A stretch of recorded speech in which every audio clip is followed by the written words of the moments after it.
We got 4 games on the slate tonight, as they would call it.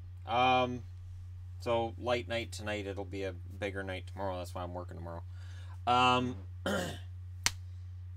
So tonight we have Tampa, who come in with a 36-13-3 record, or in Edmonton against the Oilers with their 22-24-4 record. Vasilevsky's likely to be the starter, and Talbot's been confirmed. Tampa 6-4-0 in their last 10.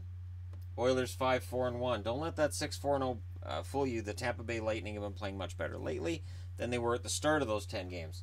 For Edmonton, it's a slow claw back towards respectability, but they're too far back to do a slow claw back. When you've only got 30 games left, you've got to hurry it up. So this is not a maybe we win this, maybe we can take a point. No, they have to win it. Goal differentials, Edmonton's a -23 and Tampa's a +53. Very often goal differential is used as an indicator of which teams are strongest and which teams are weakest. I take some issue with a few of them, but in general it is actually a pretty decent measure for the most part. And for Edmonton, it shows that they've really been getting blown out on occasion. And this is a chance for them to start to turn it around a little bit. Tampa, they played in Calgary, they played in Vancouver. Maybe they're a little tired on the road. Maybe they can take advantage. We'll see.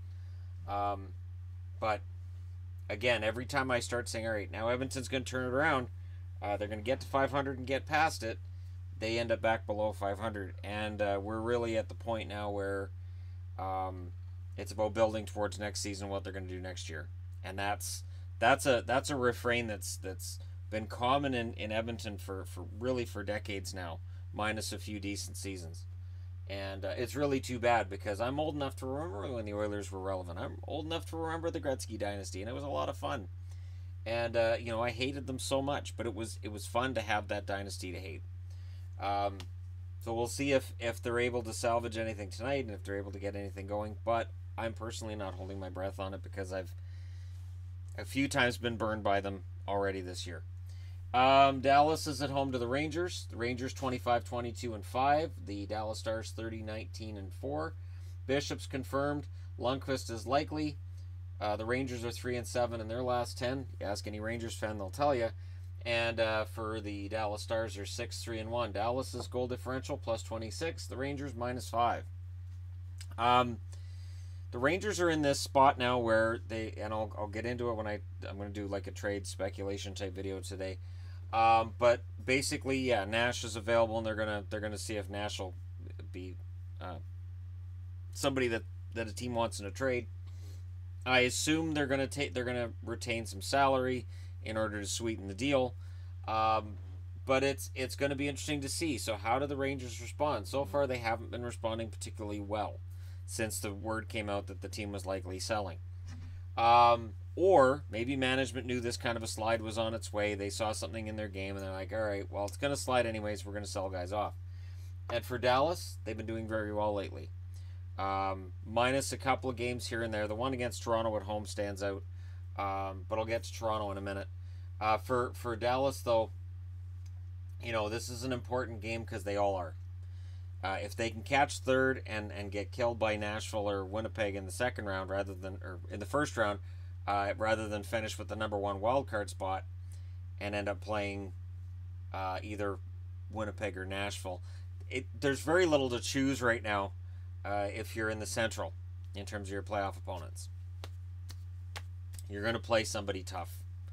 And Dallas, they just need to keep playing their game. They need to make sure they're minimizing shots against. They're in luck. The Rangers they've been playing pretty poorly lately, and we'll see if Dallas can jump on that. But again, this is one of those games I look at and I say, is the script going to flip? So for an upset of the night, I would go ahead and take the Rangers, only because pride's got to hit at some point. Grabner's due for a big game. Well, and maybe this is it. But either way, that's just my own personal opinion. Anaheim's in Toronto.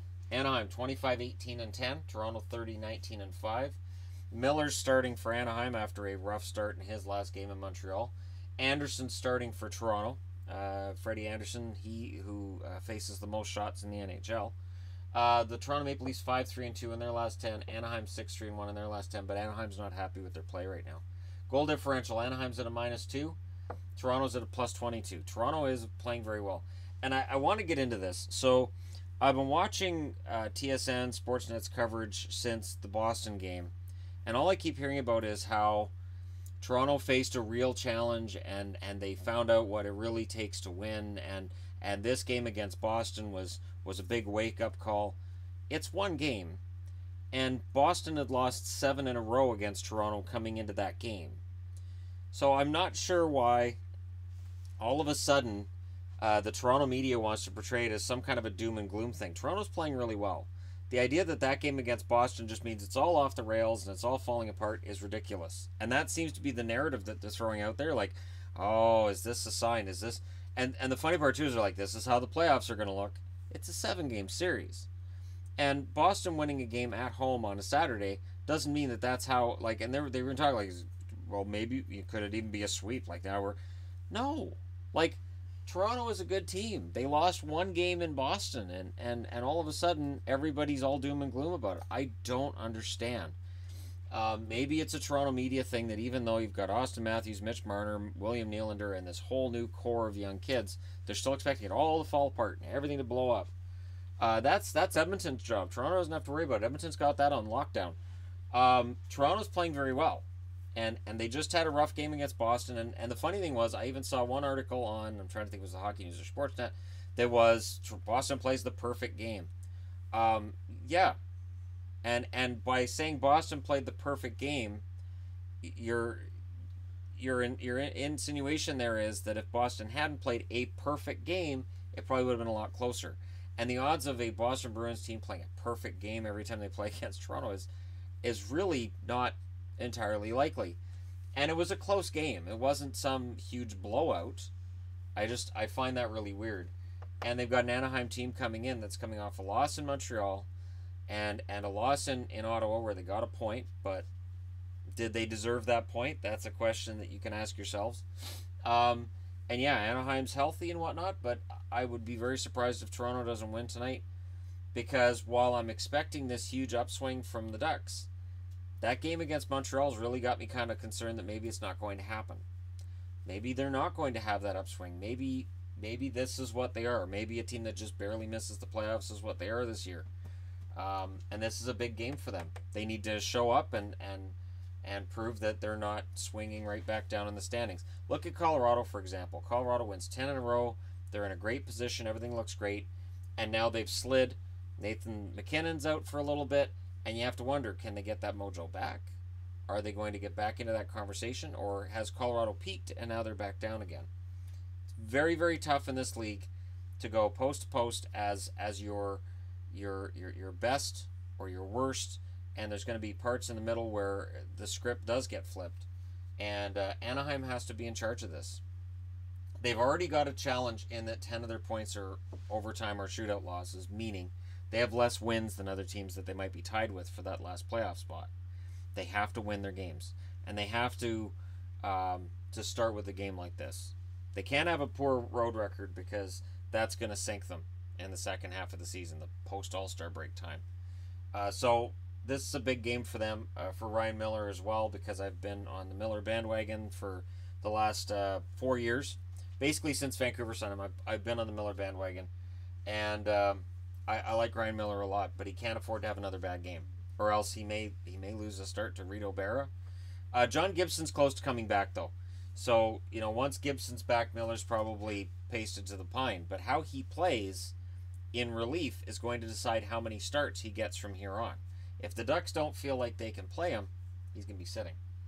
Nashville and the Islanders. Nashville, 31-12-7 against the Islanders, who are 26-22-5. Pekka Rinne against Jaro Halak. The 8-1-1 in their last 10 Predators against the 5-4-1 New York Islanders in their last 10. Nashville a plus 29. Islanders are minus 15. So Halak's playing, that's good. They can't allow 40 shots. I've been talking about how they've been allowing 50, but against Nashville, you can't allow 40. Nashville will score at least 1 in every 10 shots. And so they've got to limit their shots against. For Nashville, they have to come out on the road and prove themselves to be as dominant as Tampa or Vegas. Now, if they play like Vegas, it means they're not going to do anything, and then 30 seconds they're going to score 3 goals and they're going to ride that to the finish. But I'm exaggerating. But the Islanders are at home, which is a better place for them than on the road. Their road record is not as good as their home record, and yet Nashville is decent on the road. They're not a bad team on the road. This is going to be a very interesting game. Can Nashville play their solid defense and their excellent counterattack? Can the Islanders get their defensive game together and aid their goalies as well? Like, Halak's been playing well for the last week, but you wouldn't know it by looking at any stat other than save percentage, which is why save percentage is often important, because the win-loss record isn't necessarily great and his goals against average isn't great, but his save percentage is pretty darn good considering the defense in front of him. So we'll see if the Islanders can limit shots against. If they can, they have every chance in the world against Nashville. If Nashville gets, I'd say, 40 shots, this game will be over. Because Pekka Rinne is playing some of the best hockey of his career. That defense is playing fantastic right now.